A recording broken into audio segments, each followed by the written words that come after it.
I'm Jacob Courtwright, and this is The Locker Room.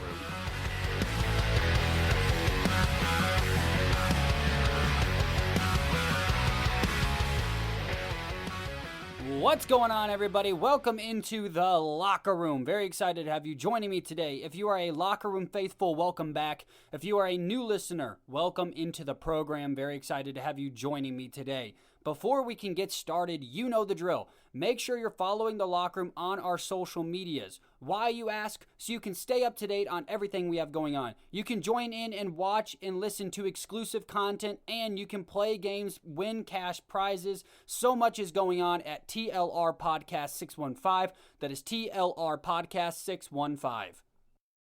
This episode is brought to you by FNX Fitness. Go to fnxfit.com, that is fnxfit.com, for all of your gym needs. Listen, I'm telling you, clothing, supplements, recoveries, vitamins, all made here in the USA.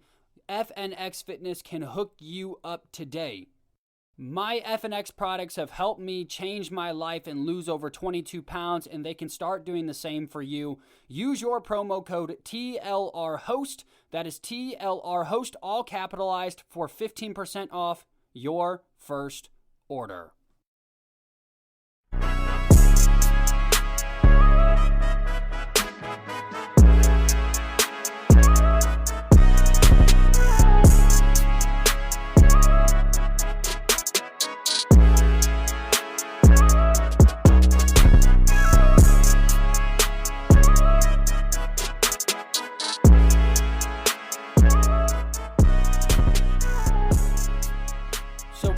Another great week of football, both college and both the NFL. Arkansas with the big win over Texas A&M. Oregon still ranked third in the country. The Tennessee Titans pull off a victory over the Colts. The Chicago Bears still suck, and Matt Nagy needs to be fired, and he sabotaged the game, and he did it on purpose to prove that Andy Dalton is better than Justin Fields, when clearly we know he's not. Justin Fields is just not being put in the right predicament to win. It's so much, just so much has been going on in football this week. Also, I do want to say thank you to everybody for all of your thoughts and prayers. Friday, we did have my grandma's funeral, and it was beautiful. It was sweet. It was, I guess the best way to put it, it was just the way that she wanted to have it. So thank you for all the thoughts and prayers. And I was supposed to post a Take 5 called the First Pitch Matters, which I'm going to actually be moving to this week. New times also, so make sure you're checking out our Instagram and other social medias. We have new times for everything. But I just didn't feel right. I didn't feel like really posting on the day of my grandma's funeral. So that is why there was no Take 5. But I did get a chance to enjoy football this weekend. And we're going to discuss football here in a second. But I told you I wanted to start with Russell Westbrook, the Los Angeles Lakers. I want to talk a little basketball. I really haven't dove into this whole Russell Westbrook trade. I mean, I talked briefly about it when it came out, but the more it's starting to come up in the media, the more I feel I need to put my 2 cents in. Because everybody's just completely trashing this Russell Westbrook trade, one of the worst trades in NBA history, blah, blah, blah, blah, blah. And so here are my thoughts on Russell Westbrook. First off, let's get this out of the way because this has been floating around in the media this week. Russell Westbrook is a first ballot Hall of Famer. That's not even up for debate. The fact that there are some in the media that have been preaching that Russell Westbrook is nothing but a stat stuffer, not a Hall of Famer, makes me want to podcast even harder. I mean, the reason I started my podcast, many of you know this, is I was tired of the media, A, overreacting, B, underreporting, and C, bringing politics into almost everything. Like, those were my biggest things. Every time Russell Westbrook loses a game, they just overreact. Now he's one of the worst players and this and that. And that's the same reaction we're getting now.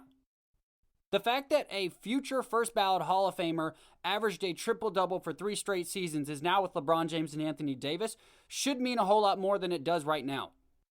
I don't understand why we're automatically giving the Brooklyn Nets the NBA championship. Everybody did that last year and they lost to the Bucks. And everybody, oh, well, James Harden was hurt and Kyrie Irving, I don't care. Kyrie Irving's not even showing up to media days. He's talking about not getting vaccinated. He's talking about this, talking about that. Kyrie Irving is a loose cannon, and he is somebody that I have trashed on this podcast over and over again. He is somebody who is he's a hypocrite. He talks a big game, says he wants to do XYZ for the community, and then does nothing. If he wants to quit basketball because everything outside of basketball is much more important, then he should quit basketball and go do that, as opposed to pretending that he's going to and then playing basketball. I'm not going to get on the Kyrie Irving tangent today. But the fact that instantly we're not talking about the Lakers as being up there, if not the favorites for the championship, because they've added Russell Westbrook and they still have the best player on the planet, LeBron James, shows how twisted the media is. Now, whether you like LeBron James or not, whether you like Russell Westbrook or not, that tandem and that trio should get the respect that it deserves. I mean, you literally are going to have Carmelo Anthony, Hall of Famer, LeBron James, Hall of Famer, greatest play ever, Anthony Davis, most likely a Hall of Famer, Russell Westbrook, Hall of Famer, Dwight Howard, probably a second ballot Hall of Famer. I mean, if he keeps winning championships and doing what he does, I'm sure he'll probably end up making the Hall of Fame. Like, you have an array of guys that are going to be in the Hall of Fame. And this team gets disrespected for the simple fact that Westbrook isn't the right move for the Lakers. So, first and foremost, Russell Westbrook's an amazing player. He's still a great player. He's still amazing. Still averaging almost a triple-double, if not a triple-double. Still putting up numbers, can defend at a high level, can have offense at a high level, can play offense at a high level, can rebound at a high level. Russell Westbrook is still a top 15 player in this league. So let's get that out of the way. I don't know why so many in the media are just denouncing Russell Westbrook like for some reason he dropped off the map, can't play basketball anymore. Like, dude still averaged almost a triple-double in Washington of all places. So that's first. Secondly, is this a good move for the Lakers? Is Russell Westbrook a good fit for LeBron James? Is Russell Westbrook a good fit for Anthony Davis? I'm going to say yes. I understand the reluctancy of many of you, and honestly me too, at the beginning, of not liking this. The reluctancy of a lot of us, and like I said, I'm part of this as well, of saying, hey, LeBron James is better with shooters, not with shot creators. LeBron James is better with shooters, not with not very good shooters. LeBron James is good with shooters. He's not good with someone who's ball dominant. LeBron James is good with shooters. He's not good with a point guard who needs the ball in his hand. So I definitely get that. That is the mold that I was thinking in as well. Like, well, this wasn't the success that Miami had. Miami had shooters surrounded by LeBron James and Dwayne Wade and Chris Bosh.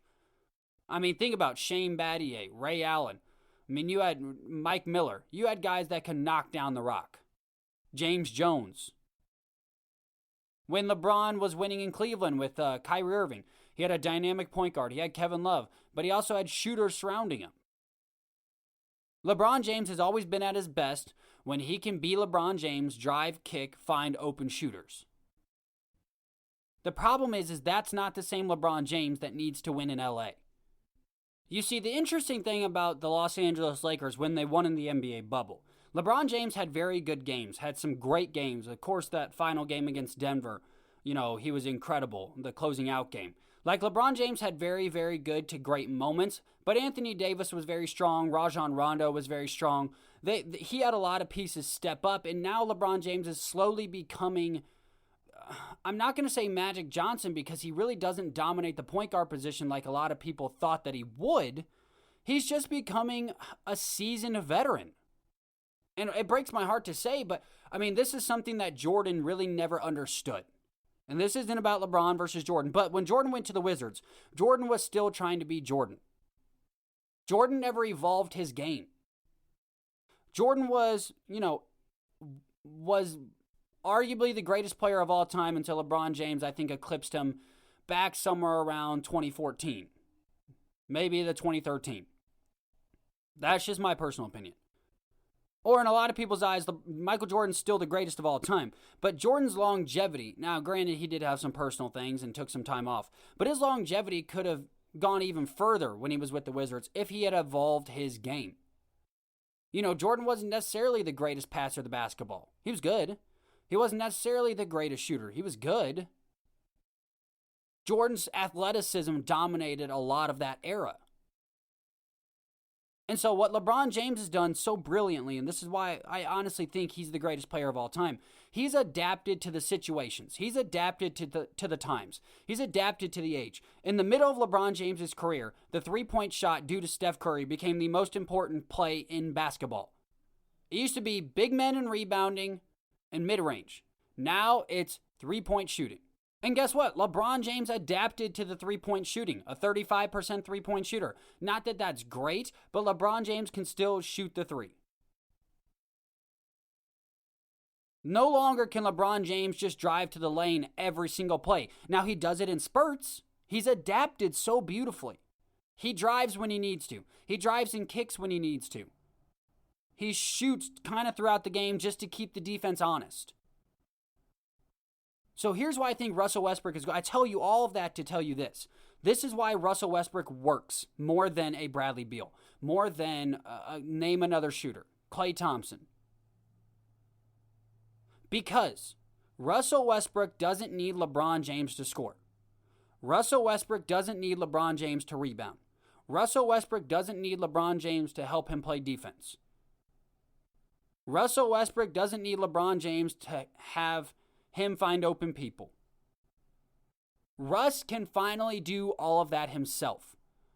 I think LeBron was most successful. The Miami years were great, and that was the best version of LeBron I think we will ever see. But I think LeBron was more successful in Cleveland with Kyrie Irving than anything else. Now, those Cleveland teams weren't the greatest teams in the entire world. They were very good. I mean, if you put up Miami versus Cleveland, I believe Miami wins, even though you have an older Dwayne Wade. But what I liked when LeBron and Kyrie were together is that Kyrie could go get his own shot.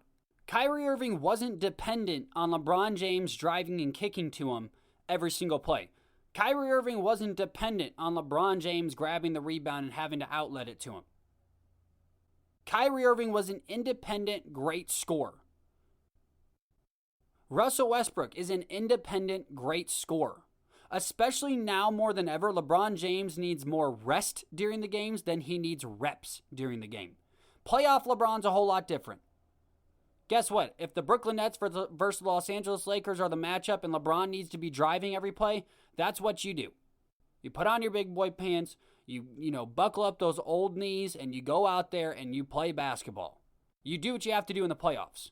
But I think Russell Westbrook will not only make this Los Angeles Lakers team one of the best regular season teams, but put them in a high enough position to where they'll be successful in the playoffs. See, Russell Westbrook is a luxury in the regular season. And I believe that's one of the biggest reasons they went out and got Russell Westbrook. There's going to be nights where LeBron James and Anthony Davis don't play. And guess what? Russell Westbrook can go out there and win them basketball games. There's going to be nights where LeBron James just needs to rest in the fourth quarter. They can rely on Russell Westbrook to go get it done. Why? Because we've seen Russell Westbrook do this for the last 8 years. Russ becomes Russ. He takes over the game. He scores. He rebounds. Russ wins games. That's what he does. A lot of people don't like that style of play, and some people say it's almost too selfish. I think Russell Westbrook has done a great job as of late being a much better passer of the basketball. I like Russ, and I like the fact that the Lakers went out and got Russ. I didn't at first, but now I see it. An older LeBron needs to rest, not needs to rep. So if you can let LeBron James get an extra 6-7 minutes of rest during regular season games, if you can let him take off a back-to-back, if you can let him take off a Monday night in Cleveland, because now you have Russell Westbrook, your Energizer Bunny, the hardest player in the basketball court at all times. No one can argue that, at least. You might argue everything else I've said, but you can't argue that Russell Westbrook is not the hardest playing player in the NBA. Giannis is up there as well, but Russell Westbrook every single night does not give up. So I love the fact that you got a Hall of Famer. You got a guy that doesn't need LeBron James. Now, it's amazing that he has LeBron James and Anthony Davis, but Russell Westbrook does not need those guys, and I'm looking at that as a positive, not a negative like everybody else is. Everybody else is, oh, Westbrook's his own guy. Westbrook's his own guy. Listen, LeBron James is the greatest leader in sports. He's right there with Tom Brady. So I believe that when they had a conversation before Russell actually came to Los Angeles, I believe that they were on the same page and, hey, listen, Westbrook, like, this is LeBron's team still. but we need you to be Russ. And I think Russ will work. And lastly, so you've got a Hall of Famer. You've got a guy who doesn't need LeBron James or Anthony Davis. Lastly, you have a guy that is motivated and sees light at the end of a tunnel. Now, when he was with OKC, that team, if they would have stuck together, could have been one of the greatest teams of all time. James Harden, Kevin Durant, Russell Westbrook. Egos, of course, got in the way, and we all know what happened after that. It has been so long since Russell Westbrook, I believe, has looked at a team, looked at a scenario and said, listen, I see the light at the end of the tunnel. I see the championship opportunity actually feel tangible. I can smell it. I can taste it. Russell Westbrook's motivation shifts from trying to be the best player on an average team to trying to be the best player on the team that should win it all. The only other time we saw this was in OKC. You see, when players get older, when their maturity level increases, they start realizing what's important. A lot of people out there, and mainly the media, believe that Russell Westbrook still believes in triple-doubles being the most important thing. They believe that Russell Westbrook still believes that Westbrook's the most important thing. And that might be true. But I truly believe that Russell Westbrook has come to the conclusion that, hey, this is my one shot to get the one thing that I need to complete my Hall of Fame resume. This is the one shot that I have to finally close the chapter on triple-doubles being worthless. The one shot that I have to finally close the chapter on am I good enough? To close the chapter on Kevin Durant left because of me. To close the chapter on no other superstar can play with me. This is the one shot Russell Westbrook has. And I believe that his motivation going into this season is different, unlike any other season. And that is why I think Russell Westbrook is an amazing fit for the Los Angeles Lakers. And I didn't like it at first, but I've come to love it. And I truly believe that the Los Angeles Lakers will be crowned champions once again. Wubba lubba dub dub! So I have been getting into gambling recently. Not that I'm gambling. Not that I'm going to start gambling. But I'm gambling. All right? Listen, people. I have a problem. You're my AA. What's the AA for gambling? It's like GG. Yeah. So, no.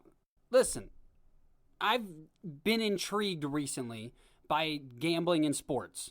The sport of gambling. I am a gambler. I don't know what I'm trying to say here.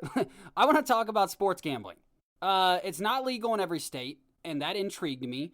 And so I researched a bunch about gambling and a bunch about sports gambling and who it affects the most, and I just want to talk about sports gambling, benefits, woes, whatever. So here we go. Here's some crazy facts about gambling. Did you know that 85% of Americans have gambled before?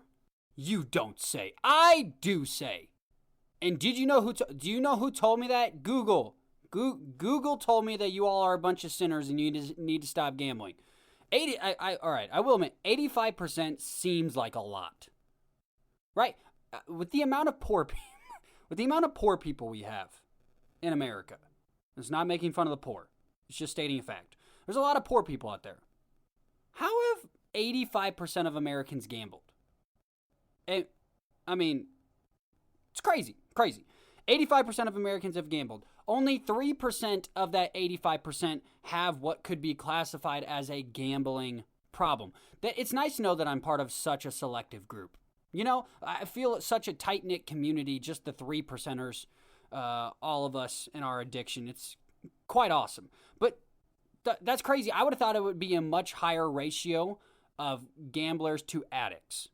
See, gambling, from what I've been told... From what I've been told, gambling is very addictive. Gambling is very much like a drug. It's very much like alcohol. You get a taste of winning. You get a taste of that cocaine. I don't know. I was trying to make a drug analogy that didn't sound like I was telling you to do drugs. But you do one of those things and you get a taste for it. You know, I'm a beer guy. I have one Miller Lite. I want to have a second one. If I'm at a ball game and I have a crisp, ice cold Bud Light, guess what? I want another one. But it really did shock me that only 3% of Americans would be classified as addicts. Because we live in a very addictive society. We live in a very addictive world. Alcohol, drugs, pills, whatever it is. I mean, we have a very addictive society. So I was shocked that the number wasn't higher than 3%. Now, I do think that a big percentage of that is because only around 20% of the market is taken up by legal gambling. So there's only about 20% of the states that allow gambling in their state. When I went on vacation down to Florida, we drove from Tennessee down to Florida. Guess what? There was no gambling down there on FanDuel or on whatever apps that we were using at the time. So I assume the reason that number is so small is because there's such a small percentage that has legal gambling. Another crazy fact, 26% of male athletes in college and only about 0.04% of female athletes in college are heavy gamblers. I thought that was pretty crazy. Are they betting on themselves is what I'd like to know. And see, and this is where the conspiracy theory of my brain likes to work. Like, oh, are kids from, Clemson throwing ball games for money, XYZ. That's just me. That's just how my brain works. I like to poke fun. I like to poke the beast. I like to talk about, conspiracy theories. But 26% of college male athletes, active athletes from Division I all the way down to Division II. That's a pretty substantial number. Almost 30% of all male college athletes are gambling on sporting events. More specifically, not just gambling, on sporting events. So I don't know. If you're a college athlete out there and you listen to the program, I would love to know if you are a gambler, and I would love to know how many games you've thrown so I can tell your coach. But anyways, there's been about 118 million people on average that gamble every single year. And if gambling becomes legal across the United States, which we're going to talk about in the closing argument, that number will skyrocket. Because there's so many people out there like my brother, like Seth, like so many people and voices you've heard on this podcast before that, if they have an extra $20, they're not going to go buy a new pair of shoes. They're not going to buy a new t-shirt. Me, on the other hand, I do. They're going to throw $20 down that Green Bay loses or covers the spread or whatever it is. So that number is going to skyrocket if gambling becomes nationwide. 67% of college students bet on sports, not college athletes. Almost 70%. Almost 70% gamble on sports in college. What the hell? That is insane. Now that right there, that blew my mind. Parents, listen parents. You wonder why your kids are eating ramen noodles and calling you for an extra $20. It's not so that they can pay for something for a college project. It's not so they can go to Chick-fil-A for the first time in 3 months because they're tired of ramen noodles. They're gambling it away. Listen, the statistics are proving that, okay? They don't have a leg to stand on. So next time Billy calls, hey Dad, is there any way I can borrow $40? I really, I need to buy some new underwear for college, and I need to spend it on, whatever college kids spend it on. Listen, I spent like 2 semesters in college, so don't judge me when I don't know what college kids buy. Because apparently I didn't know when I went to college that half of my population in my school was gambling. Good grief. Sports gambling is second only to poker. Poker, one of the, oldest games in the entire world. Sports gambling has skyrocketed second to poker now. And to be honest, like I said, if sports gambling becomes legal all over the United States, I think it will rival poker in the United States. It will never beat it nationwide because, poker's everywhere, sports aren't. And more people like poker than they do sports. That's just a fact as well. I looked that up.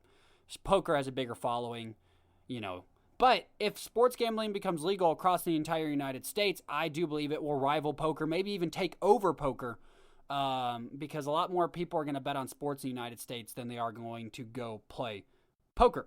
Sports gambling is the most popular betting hobby of males get this is wild, from starting at the ages of 14 to 35. What gangster 14-year-olds do we have nowadays? What 14-year-olds are just, this statistic was from 3 years ago, or I think 4 years ago. I can't remember. It doesn't matter. It's still relevant. It's the latest study that they have on gambling. What degenerate, psychotic 14-year-olds are just throwing money? Who was using their lunch money and being like, listen, do I want to, get my chicken quesadilla for the day? Nah, bruh. Give me 15 on Kyle being the winner of dodgeball today. I want to know how that conversation at 14 years old gets started. When I was 14 years old, I was never just like, let's gamble. We were never pulling out the poker board or betting on cards or, I don't know. But that statistic blew my mind that 14-year-olds all the way up to 35-year-olds are the highest betting people across the entire United States. And, of course, it's males. Why does it have to be us all the time, guys? Gals, get on in here. Ladies. Females. Ladies. Girls. Senoritas. I can't think of any other thing. But why don't you get on some of this gambling? Don't make us feel lonely and shameful for betting our lives away all the time. Like, you can join us. Come on, come to the dark side. Listen, start your daughter at 14 because apparently we're starting our boys at 14 because this is quite ridiculous. Such a weird, crazy fact. And then finally, I already mentioned this statistic. 20% of the United States has allowed sports gambling. Out of that 20%, over $150 billion of revenue happens. Over $150 billion are coming from a 20% market. So I tell you all those facts and statistics just to start, honestly open the conversation as to why gambling isn't, sports betting at least, not gambling, but why sports betting and sports gambling isn't legal across the entire United States. Because this is actually a subject that I was just talking to one of my very good friends about is, we were frustrated because I was like, man, I can't even play FanDuel here. It's illegal in your state. I can't bet in your state. Like that to me is crazy. Listen, I am no advocate for everybody just gambling and throwing their money away. What I'm an advocate for is things that just make sense. The argument for marijuana, right?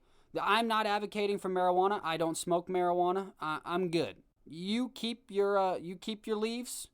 I'll keep my sanity. I'm good. But why isn't marijuana legal in every single state? You know how many arguments we could stop? You know how many arrests, how many fines that we could get rid of if we just legalized marijuana? Hell, people are going to do it either way. It was kind of like what they did in the Prohibition days where they're like, oh, no one's, we're taking liquor away and no one's ever going to try and find liquor. And guess what? Moonshiners and bootleggers were literally selling alcohol. And next thing you know, they're just like, oh, why don't we just allow the sale of alcohol, tax the crap out of it, and then everybody will shut up forever. I'm the same way with marijuana. Legalize it. Put the exact same restrictions on marijuana that you have on alcohol. So that way we know 21-year-olds, grown adults are, at least legally doing it. And just tax it. And guess what? Everybody will shut up. I still believe if you're before sporting events, you need to be marijuana free for whatever 2 days. I don't know. I don't know how you can test for that. I don't know.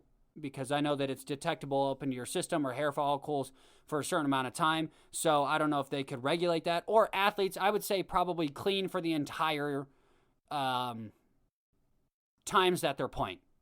From the start of the season to the end of the season, you have to be clean.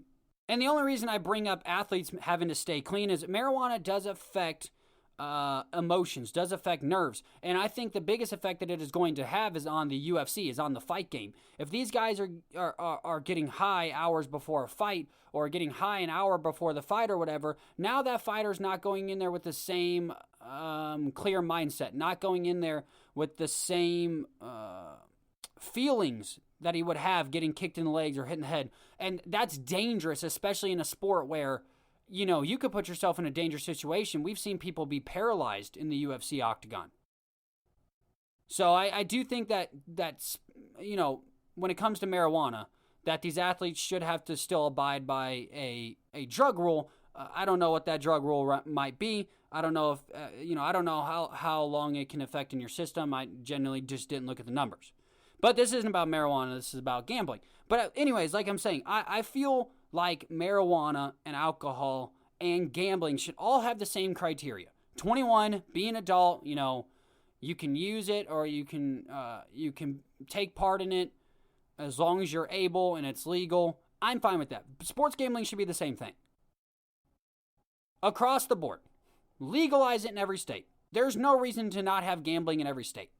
Because guess what? Just like the moonshiners and bootleggers back in the day, people just travel to your state to gamble. So what good is it doing you if they're just going to gamble either way? What good is it doing you if no matter what, they're going to get their fix, they're going to get their bets in, and they're just going to go to a different state to do it? Why not let your state reap the reward? I mean, hell, I'm not a politician here, but it seems like I'm being a pretty good politician right now.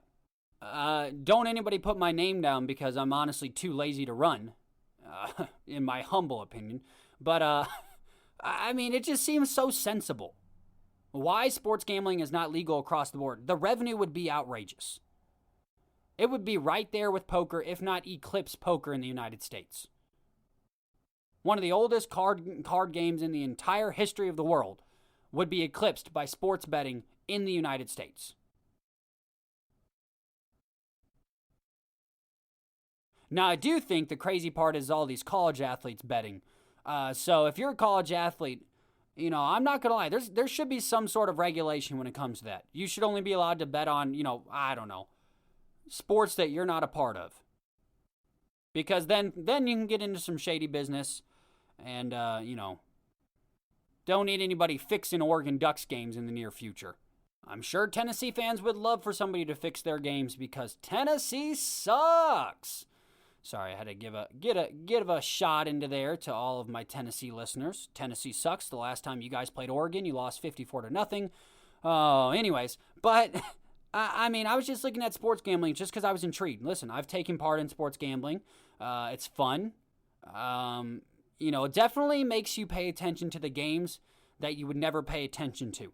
I've never rooted more fervently. I've never rooted harder for, Mac Jones. I've never rooted harder for Tua Tagovailoa or whoever I've been betting on more than when I'm actually putting real hard-earned dollars down. Like, when I put a 20 on Ryan Fitzpatrick to drop, 2 touchdowns in the first quarter or the first half, guess what? I'm watching Washington football games, or the WTFers as I call them, like it's an Oregon Ducks game. I'm cheering, going crazy. It definitely makes the experience a lot of fun. Do it responsibly if you're going to do it. If you don't have the extra money, don't gamble because I don't have money to help you. Listen, I know somebody very closely. Had $100 to their name, put $100 down, lost that $100. Calls me crying, is there any way you could give me $100? The answer is no. Be responsible. But if you got a few extra 20s here or there, if you got a 10 here or there, sports gambling's a lot of fun. Okay, so I want to give you my top 10 power rankings for the NFL. Here goes. At number 1, I'm going to put the Los Angeles Rams. Matthew Stafford put on a clinic on Sunday. He made the Tampa Bay Buccaneers quiver in their boots, their pirate boots, that is. He torched them. 300 plus yards, 4 touchdowns. We can finally see Matthew Stafford on a large stage, and he did not disappoint. He did not pull a Kirk Cousins on Monday Night Football. He didn't pull a Kirk Cousins on a Thursday Night Football game. He didn't pull a Kirk Cousins on Sunday Night Football. He didn't pull a Kirk Cousins on Sunday Morning Football. He didn't pull a Kirk Cousins, okay? He finally is on a big stage. Now, like I said, a lot of people discredited him because he played in Detroit. But he's no longer in a piece of crap city on a piece of crap team. He finally, and I mean finally, has a platform to show his worth. And unlike what he would have done in Detroit with a subpar team, He showed up and showed out on the biggest stage. Los Angeles Rams are my first team. At number 2, the Tampa Bay Buccaneers. I mean, yeah, they just lost to my number 1 right now, but Tampa Bay's still Tampa Bay. I mean, everybody loves to hit, and I talk about this all the time, the sports media. Oh, the Tampa Bay Buccaneers aren't what they used to be. They need to improve. They should have gotten so many people on defense. They should have done. Shut the hell up. They're fine. They still have Tom Brady. Last I checked, they still have Tom Brady. They'll be fine. Their defense will be fine. Their offense is fine. They were missing so many people due to COVID protocols, due to injuries. Once they get back to being healthy, the Tampa Bay Buccaneers are not dropping any lower than probably 3 this year. They're going to be right there, getting ready to win probably another championship knowing Tom Brady. At number 3, I'm going to go with the Buffalo Bills. 2-1 ranking as well. Finally, Josh Allen has started to play like Josh Allen that everybody thought. And finally, Josh Allen is starting to be worth that insane amount of money that he was given. But 5 total touchdowns in Sunday's win. I mean, 20 of 25 passes, 230 yards. I mean, it's just great. And they played a Washington football team that has a very good defense. While Washington's offense isn't that great, they played a very good defense. The Buffalo Bills should be right there challenging for a Super Bowl spot this year. I truly believe the Buffalo Bills are in that conversation. At number 4, I'm going to go the Las Vegas Raiders. 3-0. I mean, so many people have had on their list Green Bay above them, have had the Baltimore Ravens above them. No. The Las Vegas Raiders sitting at 3-0. Now, their wins have been a little bit, tight, have been a little questionable, so to speak, winning in overtime. But Derek Carr has proven that he is one of the more clutch quarterbacks that we have in this league. The dime that he dropped on Sunday to put them in field goal range to win, very few guys can make that throw. When you're tied for up top the division, you don't deserve to drop any lower. So Las Vegas Raiders at number 4. At number 5, I'm going to go with the Green Bay Packers. Their win on Sunday night was one of the better games that I've watched in a very long time. San Francisco's also no pushover team. But the biggest question is, how much time is too much time in the NFL? How much time is too much? They left Aaron Rodgers with 37 seconds. And Aaron Rodgers torched that defense to get his team into field goal range and to inevitably win the football game. Can we appreciate Aaron Rodgers is one of the biggest douchebags that has ever walked the earth. Aaron Rodgers has horrible hair. Aaron Rodgers is a stinky, smelly human being. I hate Green Bay. But at the end of the day, Aaron Rodgers is a top 8 quarterback to ever play the game we call football. 37 seconds, and he was able to do that. The Green Bay Packers standing at 2-1. Everybody wrote them off after week 1. They're done. They're one of the worst teams off field. Listen, I was a part of that. I'm not saying I'm not. I definitely was a part of that. But the Green Bay Packers have bounced back, and they land at number 5 for me. At number 6, I'm going to go the Cleveland Browns. I like what I've seen. Their defense has been awesome. Myles Garrett, Jadeveon Clowney. Jadeveon Clowney has found a very good home. Their run game, Nick Chubb, Kareem Hunt, one of the best tandems in the NFL. Their offensive line has been a bit shaky, giving up 9 sacks, and Baker Mayfield hasn't been as accurate as I'd like him to be, but I can't put the Cleveland Browns down any further. I mean, they're still playing good football. They're still getting wins. They're running the ball very effectively, and their defense looks very sharp. Cleveland Browns at 6. At number 7, I'm going to go with the Arizona Cardinals. Listen, 3-0. Kyler Murray's growth from last season to this season is very clear.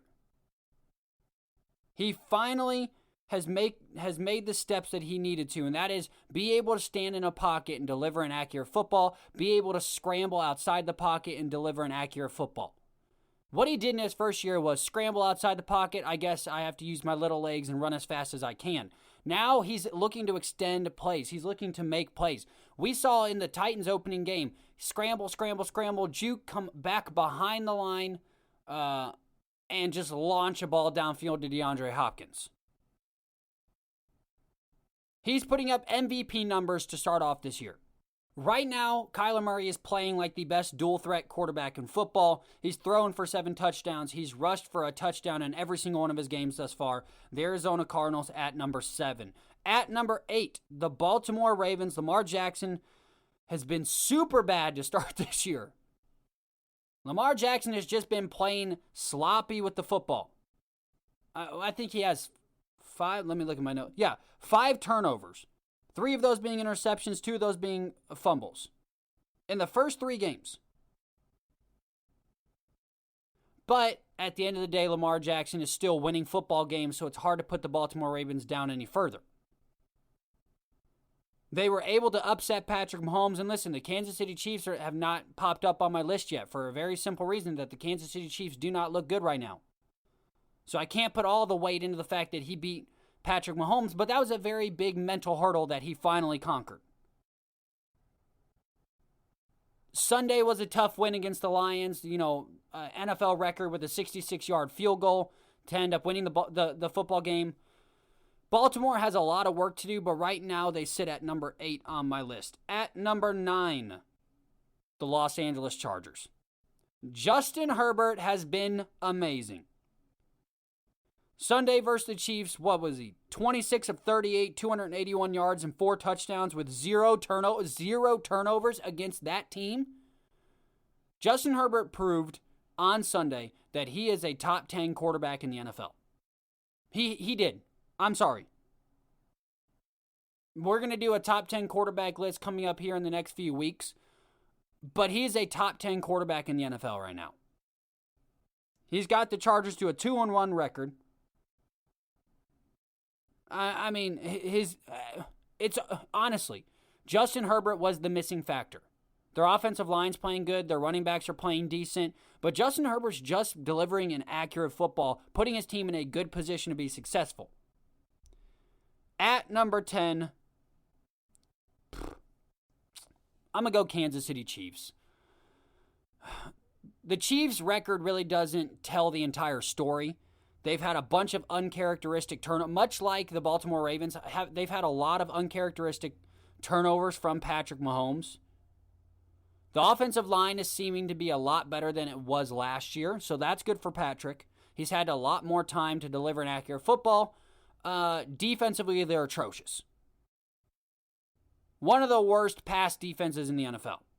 Arguably one of the worst defenses as a whole in the NFL. Now, Mahomes has made a couple of dumb mistakes, trying to do a couple of no-looks. It gets costly, has a couple of turnovers. When those plays connect, it's amazing. When they don't connect, you kind of look foolish. When you're throwing sidearm no-looks and it gets picked, seems like it's a dumb throw. Especially when you had time to set your feet and deliver an accurate football. So Patrick Mahomes needs to come down. Listen, you got your money. You're one of the best quarterbacks in the NFL. You need to come down off your high horse and start playing more fundamental, solid football. Once you do that, you're going to be right back in MVP conversation, and I do believe the Kansas City Chiefs can be drugged to the finish line simply off of your offense. Well, there it is, my NFL Power Rankings. That is the episode for the day. Make sure you follow us on our social media. TLR Podcast 615, TLR Podcast 615, TLR Podcast 615. Stay up to date with everything we have going on. Join in on exclusive content. Play in our giveaway competitions. And hey, if you like us, share us with a friend. Word of mouth, and you all sharing it does more for this podcast than you can ever know. Once again, everybody, I'm Jacob Courtwright, and this is The Locker Room.